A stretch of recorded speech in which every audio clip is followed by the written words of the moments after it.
الوطن وخارج الوطن. من تطوان شمال المغرب مرحبا بك الرسمي انه غدا اول ايام شوال او عيد الفطر بالمناسبه، وحنا في المملكه المغربيه مازال كننتظروا مراقبه هلال شهر شوال في هذه اللحظات الى حدود اذان صلاه المغرب. اذا نتمنى تقضوا معنا اوقات جميله متابعين ما كنتم داخل الوطن وخارج الوطن، عواشركم مباركه في انتظار الاعلان الرسمي ديال شهر شوال، ظهور شهر شوال.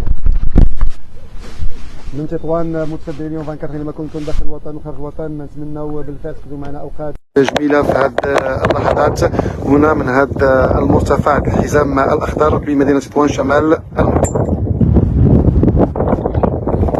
مراقبة هلال طلقت متابعينا هنا من تطوان وباقي المدن المغربية في انتظار الإعلان الرسمي. كذلك نتمنوا تقضوا معنا أوقات جميلة، وبالمناسبة عيدكم مبارك سعيد مسبقا في انتظار الإعلان